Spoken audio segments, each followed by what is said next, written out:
Podcast Conecta Mais. Aqui você aprende com as experiências dos nossos convidados. E você que está aí do outro lado, aperte aí o sininho para receber todas as notificações.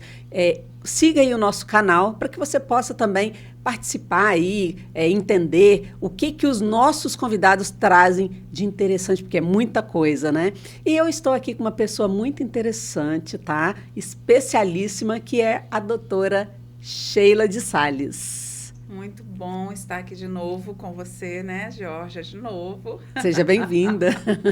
É sempre bom estar trazendo novidades, esclarecimentos para as pessoas que querem saber um pouquinho da saúde mental.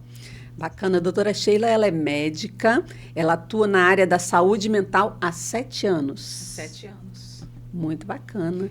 Trabalhando aí com as pessoas que procuram por ajuda ou aquelas que são observadas e são indicadas. Né? Essa área da saúde mental é uma área bem interessante, né? Interessante e ampla, né? E necessária, né? Necessária, demais. E tão necessária que, às vezes, as pessoas ficam receosas por preconceito. Você acredita, Georgia? Não, eu acredito, sim.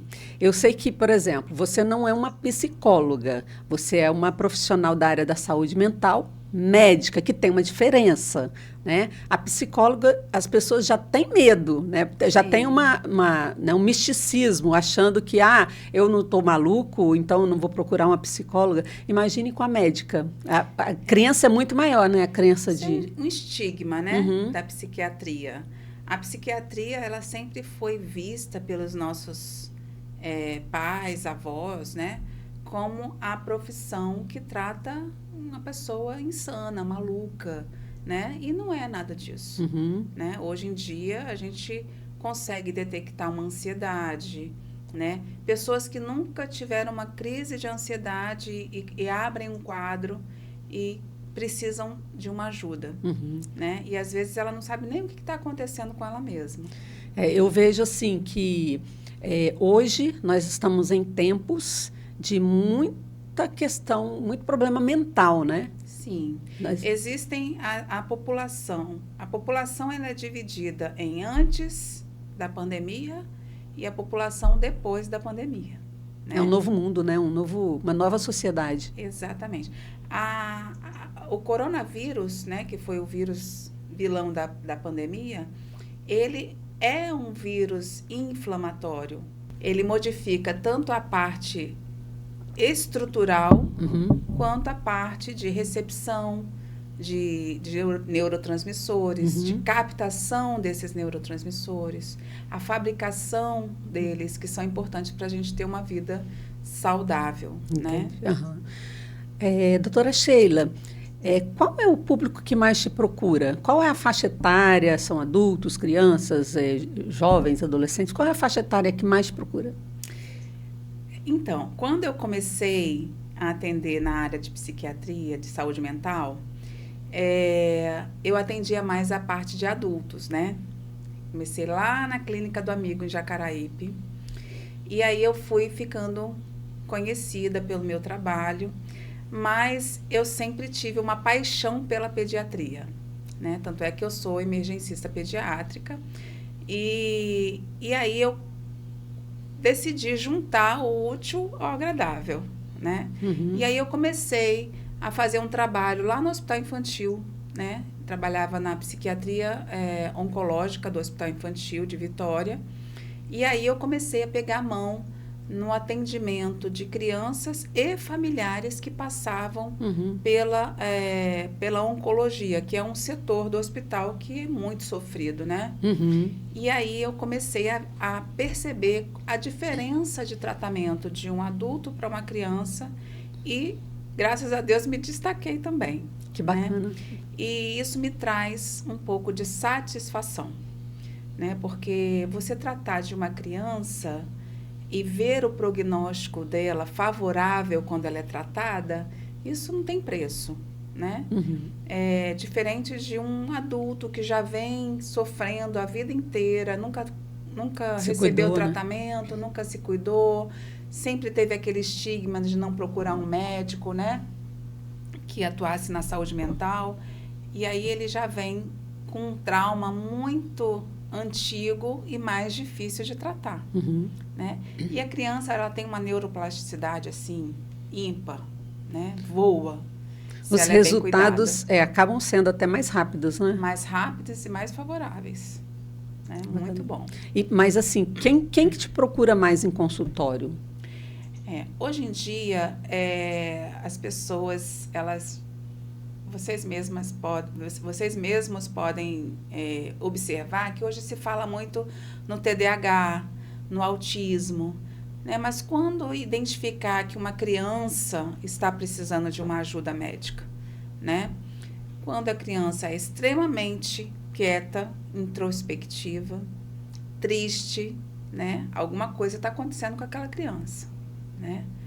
Crianças, elas também podem ser maldosas e praticar o bullying, mas elas não têm a consciência do que ela está causando para a outra criança, né?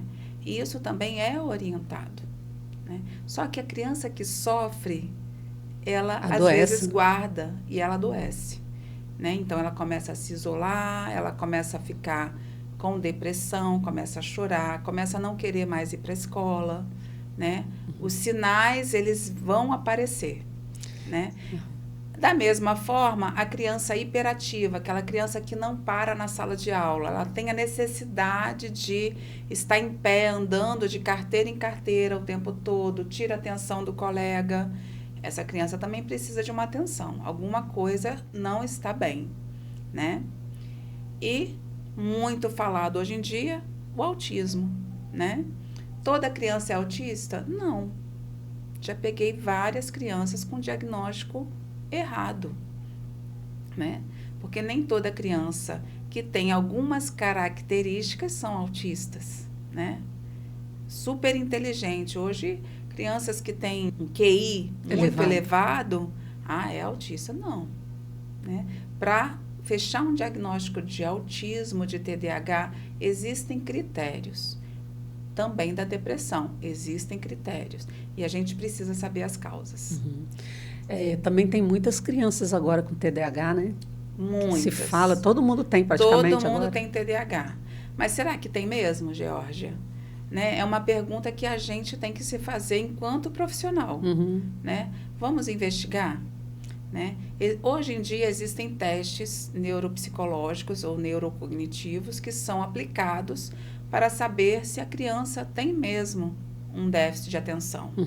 Às vezes ela só tem o déficit de atenção e não tem a hiperatividade, né? Às vezes é só uma criança hiperativa e não é desatenta, né? Então, assim, é muito cômodo, ele tem TDAH, né? Então, lasca remédio no menino. E às vezes não é. É uma característica dele, a personalidade dele tem que ser avaliada e, de fato, orientada e medicada se necessário. São crianças que você atende? Crianças e adultos, mas o meu público maior ultimamente tem sido crianças, muitas procuras de mães preocupadas, né? Eu, antes de ser médica, sou mãe, né? Então, assim, a gente percebe a preocupação dos pais com relação às atitudes dos filhos. É o comportamento, né? Comportamento. Que a gente consegue notar. Às vezes os pais têm mais de um filho. Vamos supor que é uma casa agitada e tal. A mãe quer sossego. E aí é muito mais fácil dar um celular, um tablet na mão dessa criança, porque é um instrumento que vai deixar ela hipnotizada. Mas isso também tem um preço, tá? Extremamente nocivo, né? Às vezes a criança precisa do tédio. O tédio, ela gera criatividade, né? Ela gera curiosidade, né? Curiosidade e criatividade. O tédio gera isso. Se a criança está lá, ela vai procurar alguma coisa para ela fazer. Ou seja, desmontar o rádio, ou seja, desmontar a máquina de lavar. Alguma coisa ela vai fazer. Mas ela vai atuar na sua criatividade.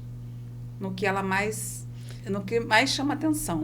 Porque senão também acaba ficando uma pessoa, assim, no sentido de não consegue se mover nem para fazer nada, né? Exatamente. Não consegue levantar para levar um prato para a cozinha, para lavar, para fazer as coisas. Não tem motivação nenhuma. Né? Não tem motivação. Falta de motivação. A tela, ela é um instrumento que ela gera estímulos com tanta rapidez que a criança, quando ela fica sem a tela, ela fica perdida. Ela não sabe o que fazer. Não sabe o que fazer. Então, ela fica ávida por ter uma tela na mão, um celular, ou um tablet, ou a televisão, ou qualquer coisa que dê para ela esse prazer momentâneo. Dopamina, seria? Exato. Liberação, né, de catecolaminas, exatamente. Isso mesmo acontece também com os adolescentes, né? Isso acontece com os adolescentes também. Os jogos. Os jogos são um perigo para a classe infanto-juvenil e jovens. Agora temos aí o tigrinho, né? O tigrinho está até ultrapassado. Existem jogos muito mais novos. E eu tenho pacientes adultos, que estão tão viciados nos jogos que eles perdem tudo que têm. Gente, é triste, né? Triste. Eu vejo assim, uma fase adolescência, eu vejo muitos relatos de mães, né? Porque a maioria das minhas amigas tem filhos mais ou menos na mesma idade do meu, 21 anos, né? Outros que estão saindo da adolescência entrando para a fase adulta. Esse momento de entrar para a fase adulta não é um momento para eles fácil, porque eles estão deixando de ser crianças, eles não são nem adultos nem crianças, né? É a explosão hormonal junto com né, o acesso fácil à tela, então junta tudo misturado e dá um tilt. Quiprocó. E a gente tem que saber estar atentos aos sinais. E quando você não consegue controlar? Porque a fase de jovem, os pais não conseguem mais controlar. Sim, não é fácil. Não é fácil e, assim, é necessário muita perseverança por parte dos pais, muita criatividade por parte dos pais, né? Eu digo por mim, às vezes eu chego do plantão cansada, quero descansar, quero deitar. É muito mais fácil entregar a tela na mão do meu filho, né? Mas pensando lá na frente, aonde isso pode levar, o dano que isso pode causar, eu me recuso a descansar. Eu vou pegar a bicicleta, eu vou andar com ele, eu vou fazer ele gastar caloria, eu vou jogar bola com ele. E eu faço mesmo. Viu, pai? Viu, mãe? Às vezes você acha que é fácil, né? Que é só entregar o celular para o seu filho e deixar aí para você descansar, tomar sua cervejinha, né? Passear com o marido, qualquer pessoa, e deixar o seu filhinho ali para você ficar sossegado. E você está plantando uma semente. Exatamente. Né? Já tive casos de crianças que foram retirados as telas deles começarem a querer quebrar tudo em casa, né? E no início o pai ter que chegar, dar uma sacudida e falar, olha, eu entendo a sua tristeza e frustração por não ter a tela, mas a resposta é não. Você precisa ser firme na sua posição de pai. E aí, assim, eu vejo isso como uma droga. Porque o que a droga faz na abstinência é a pessoa quebrar as coisas. Exatamente. Né? Querer sair socando, nervoso, né? É igual, por exemplo, quem fuma cigarro muitos anos e para de fumar. Eu lembro do meu pai quando foi acamado, ficou doente, ele fumava muito. E aí ele foi operado e tinha que parar de fumar. Aí a gente não comprava cigarro, ele começava a bater na parede, né? Nervoso, tá? Eu quero, abstinência, né? A tela é igual, né? Existem casos de telas, de abstinência, de vício, né? Que não é fácil, o início é um trabalho, assim, cansativo às vezes eles te vencem pelo cansaço, né? E você é humano, você cede às vezes, mas a gente tem que ter a consciência de que a restrição da tela Uhum. é um passo para a saúde dele ali na frente, né? Então, vale a pena ter trabalho, né? Pais Porque que não querem trabalho vão ter trabalho lá na frente. para plantar, né, um bom fruto depois, né? Exatamente. Porque você está plantando uma semente. O filho é a semente. A educação do filho é a semente que você está plantando durante a vida dele. E, às vezes, o pai, né, ele acha que ele está assertivo na plantação dessa semente. Ele faz o melhor para o filho. Sim. Né, porque a gente não nasce com manual, né, de instrução. Né? Eu sou mãe, agora eu sei tudo. Não.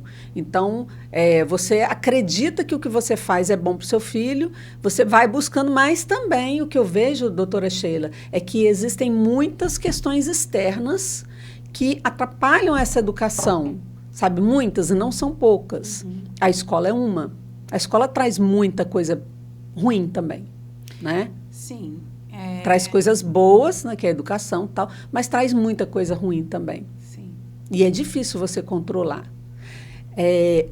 Um filho doente, uma família doente, né? Fala sobre isso.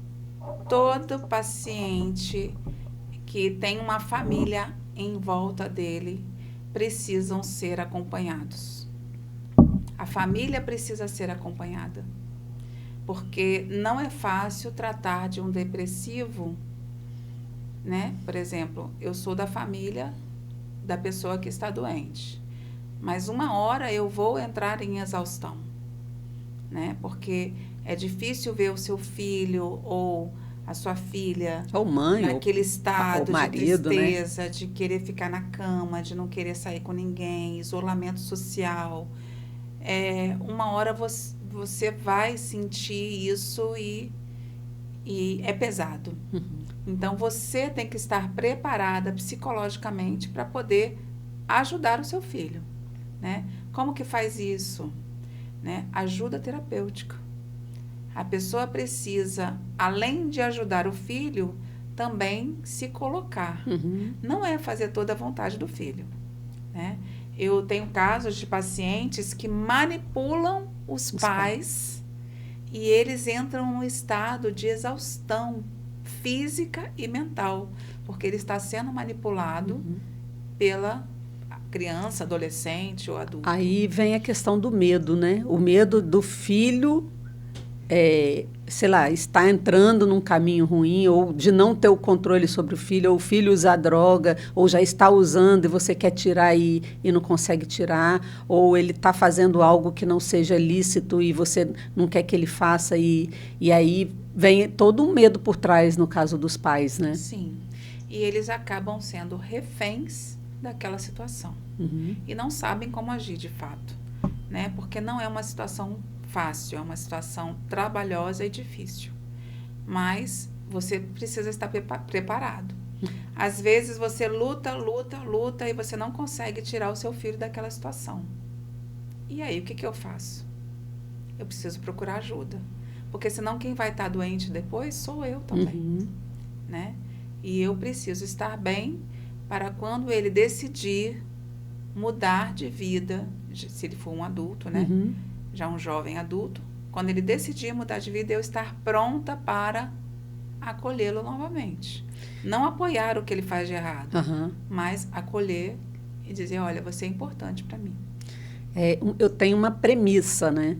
Que se a gente não cuida da gente, se a gente não busca autocuidado em todos os aspectos, que não às vezes não é uma coisa fácil você ter o autocuidado, porque quando você tem uma pessoa doente, né, uma pessoa que está com alguma questão, ou uma pessoa que, né, às vezes você não consegue ter esse autocuidado com você, porque você quer cuidar do outro, mas a gente não consegue cuidar do outro se não cuidar da gente, né, doutora? Sim, a gente tem que ter o mínimo do equilíbrio para poder cuidar de alguém.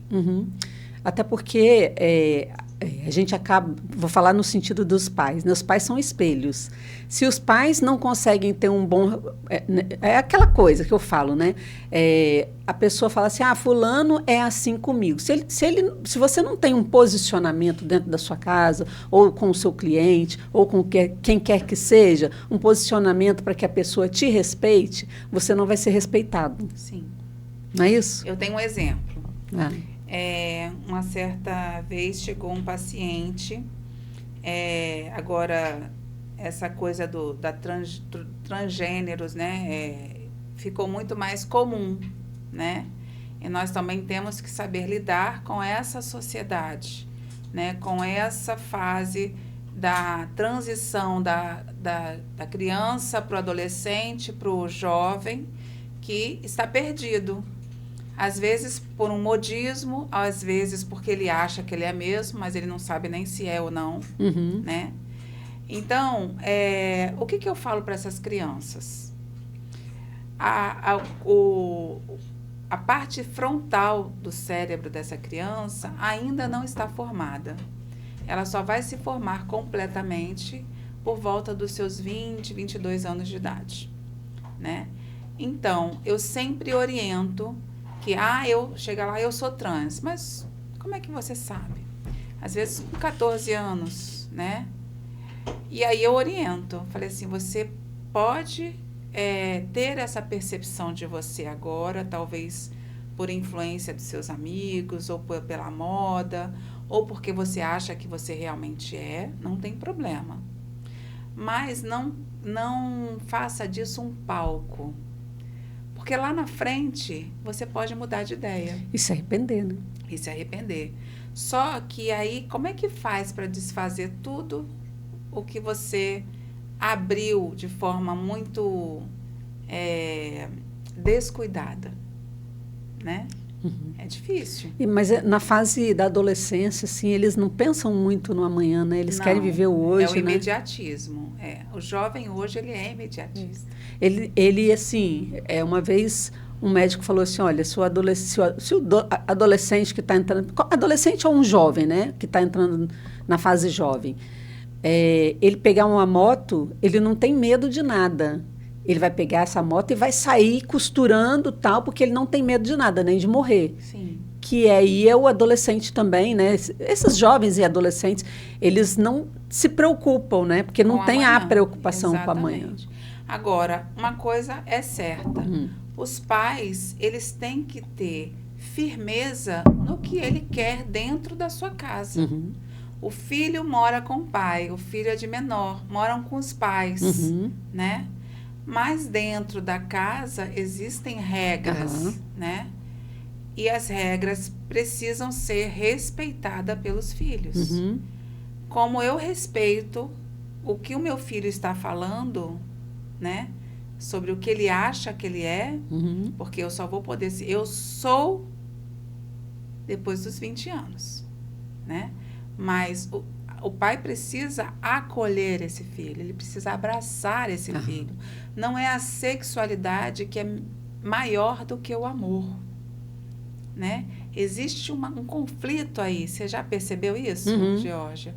Porque a partir do momento que o filho, às vezes, fala que ele é homo ou trans ou o que ele quer que seja, os pais, eles já querem bater de frente. E eles acabam se afastando dos filhos, né? Então, os pais precisam entender que existe o acolhimento, deve existir, o amor deve se sobrepor ao que o filho está pensando. Ou fazendo. Mas o filho também tem que saber que dentro da casa existem as regras dos pais. E ambos precisam ser respeitados. Eu vejo muitos pais que quando descobre alguma coisa do filho, já bate de frente, aí começa a gritaria, né, começa um relacionamento ruim, não entende, né, não que ele tenha que aceitar, né, mas ele precisa compreender que o filho... Assim, não é compreender que o filho está fazendo ali e aceitar, mas ter um diálogo, né? Sim. Tentar se aproximar do filho, porque se ele bate de frente, o filho vai se afastar mais ainda. E vai fazer mais coisas erradas. E vai ser pior ainda, vai ser mais difícil. Mais difícil. E isso é muito sério, tá? Em contrapartida, tem os pais que aceitam, acolhem, e aí o filho começa a se aproveitar da situação. Fazendo chantagens. Então, para ele não é só mais dizer que eu sou trans ou homo e meus pais têm que aceitar isso, né? Para eles agora, eles têm pacientes que querem pessoas que querem, dentro da casa dos pais, já viver como uma mulher, se vestir como mulher. E aí é você afrontar Os a valores, crença né? e os valores dos pais, né? Os pais não são obrigados a aceitar isso, né? Então, o filho tem que ter a consciência de que o que ele fizer para chantagear os pais. Olha, se eu não puder me vestir como mulher dentro de casa, eu vou me matar. E aí? Como que ficam esses pais? Uhum. Né? Mas existe uma coisa chamada respeito. Respeito, e quando você tiver os seus 18 anos, se quiser mudar, se estiver se alimentando sozinho, se mantendo sozinho, Uhum. aí você pode, dentro da sua casa, se vestir como mulher. Não tem problema. Deixa eu te perguntar agora de casos de consultório. Vamos lá. Eu acredito que você tenha diversos casos, diversas histórias diferentes, Sim. né? Quando que entra o medicamento? Como que você interage com esses, né, com esses adolescentes, esses jovens, essas crianças que não querem fazer, que assim estão desestruturando os pais? Como que você lida com esses pais? Como é que é isso? Vamos lá, vamos começar primeiro com medicamentos, Uhum. né? A gente sempre entra com medicamentos quando ocorre a mudança do comportamento. A criança passa a ser mais uma criança agressiva, sem filtro, né? Ou então ela faz o contrário, ela se isola, ela quer... Fica depressiva, né? Ela não quer mais contato com ninguém, ela quer ficar quietinha lá na caverna dela. As crianças, elas dão alertas, né? E os alertas, elas têm que ser percebidos pelos adultos e tomada uma atitude aí de arcar uma consulta, uma avaliação, ou com um psicólogo, ou com um psiquiatra, ou com um médico da família, com qualquer pessoa que saiba que aquele comportamento não está bom, tem alguma coisa de errado. Então, você orienta que os pais prestem bastante atenção no comportamento dos filhos. Começou a ficar muito agressivo, bateu na mesa, quer agredir os pais. Não é o normal, né, Georgia? Ou está muito quieto, né? O contrário. Ou ao contrário, ou se isola, quer só ficar deitado, não quer falar com ninguém, né? Não quer ir mais na escola. Alguma coisa também está acontecendo, né? Então, a gente tem que ficar atentos aos sinais, né?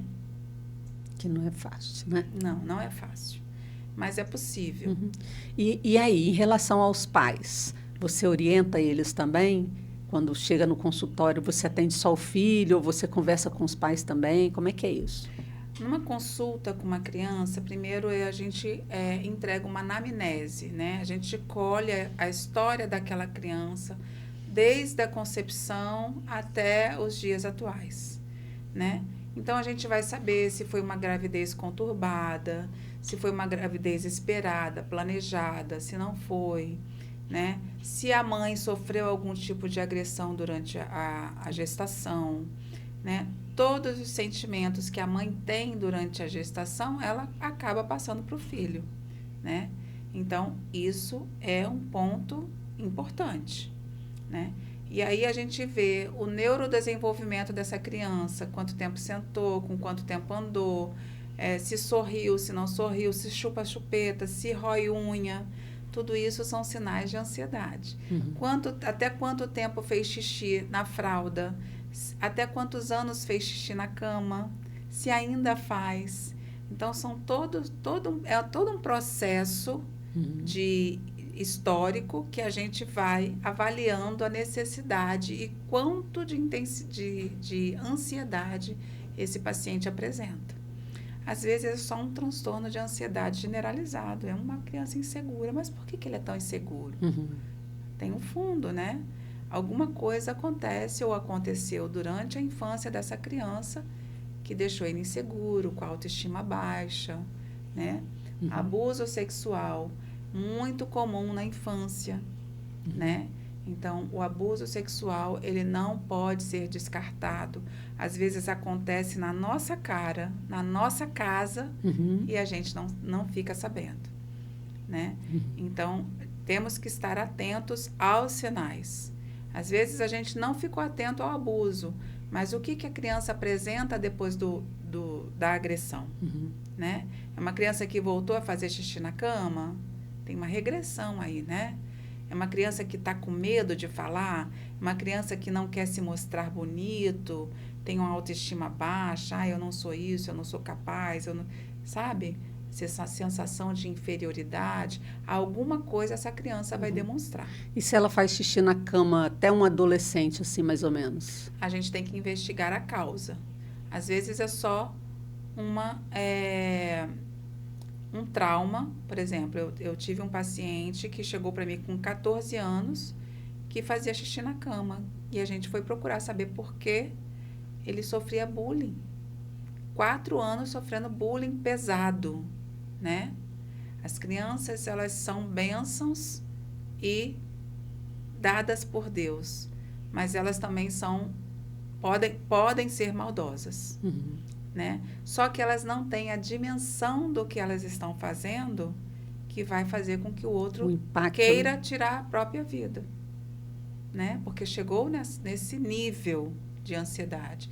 Então, não era só o xixi na cama. Por trás do xixi na cama, tem vários outros sentimentos, né? Emoções que estão ali a ponto de explodir.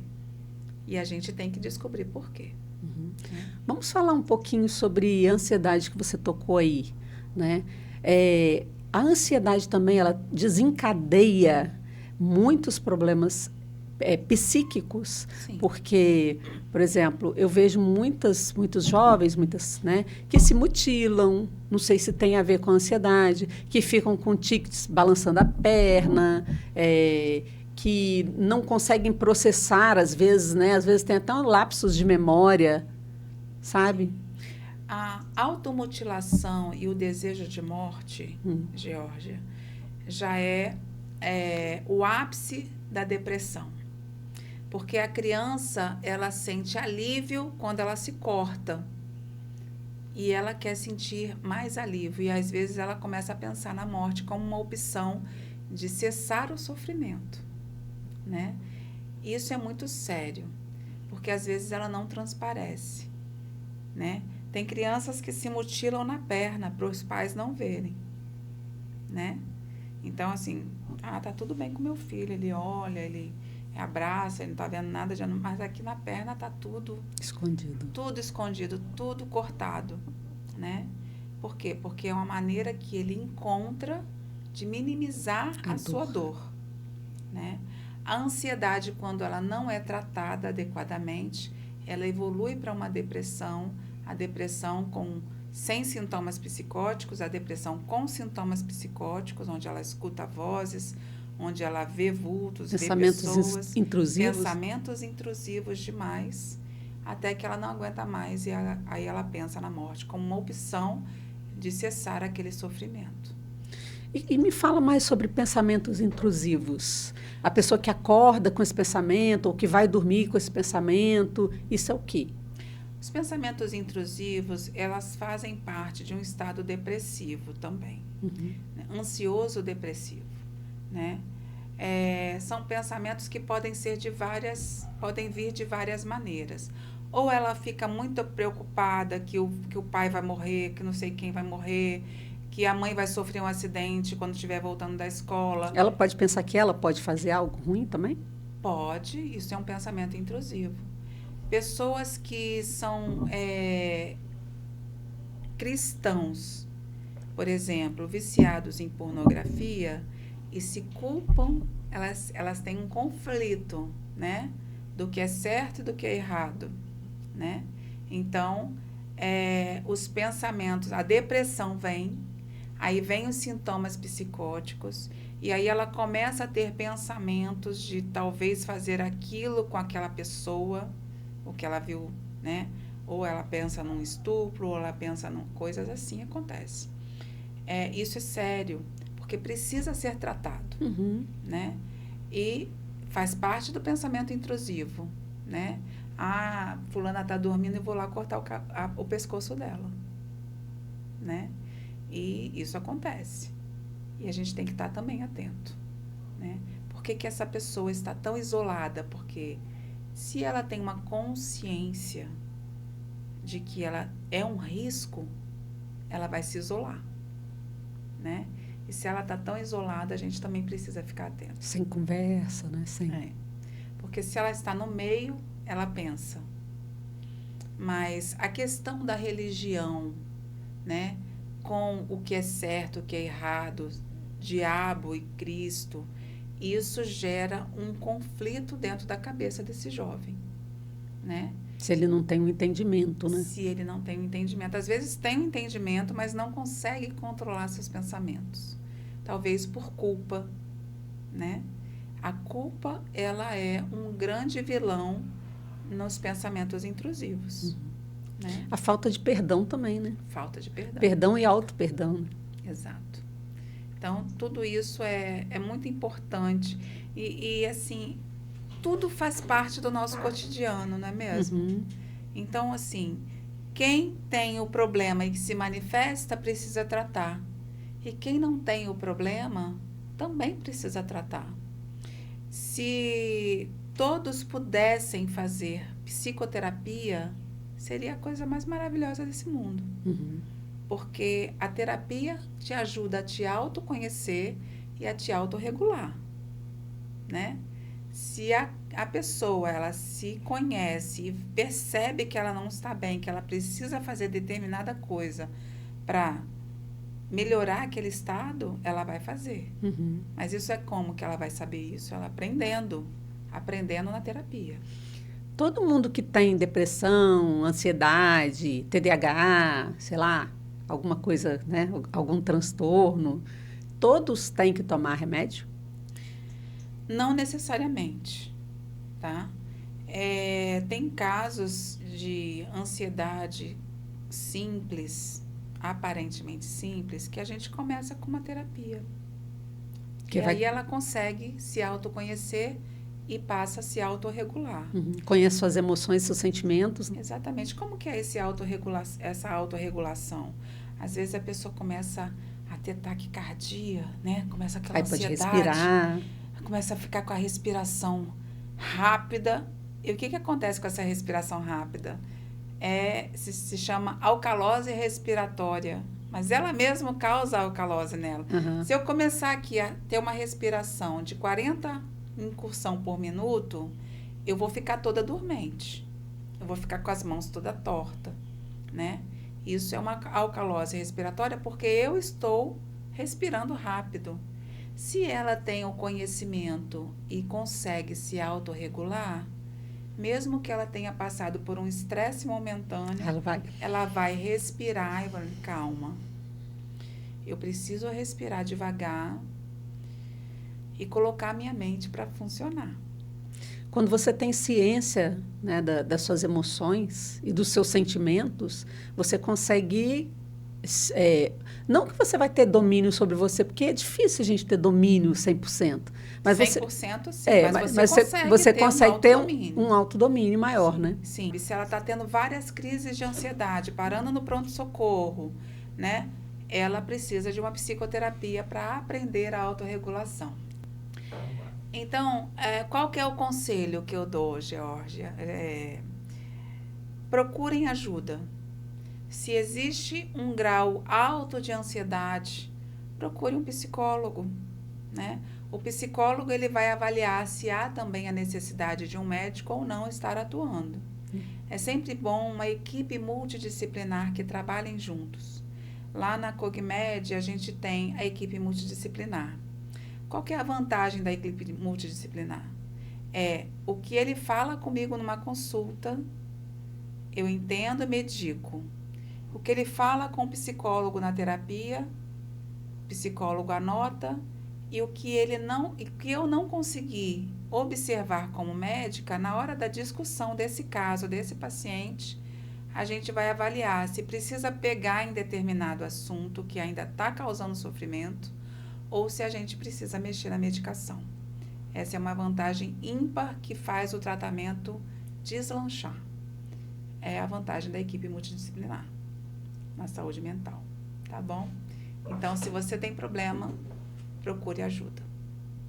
Doutora Sheila, você falando para aquela câmera, qual o conselho que você daria para pessoas, né, que necessitam de um profissional da saúde mental, médicos mesmo, e para pais, né, de filhos que percebem os sintomas? Para os pais, fiquem atentos aos sinais. Qualquer sinal de extremo, muita tristeza, muita agitação, agressividade, falta de empatia com o próximo, são sinais, tá? Isolamento social é outro sinal muito comum. Estejam atentos. Precisa de ajuda, precisa de avaliação. E a outra pergunta? Para adultos. Para adultos, procurar ajuda? Adultos que acreditam que precisam, né? Então, para os adultos, se você não vive uma vida saudável e feliz dentro da linha do equilíbrio, eu adoro falar dessa linha do equilíbrio, quem me conhece sabe que você não pode estar o tempo todo no estado de tristeza e você não pode estar o tempo todo no estado de euforia. Existe uma linha do equilíbrio onde você vive de forma confortável, né? Se você está muito no estado de tristeza ou muito no estado eufórico, precisa procurar ajuda. Podcast Conecta Mais finalizando. Até a próxima.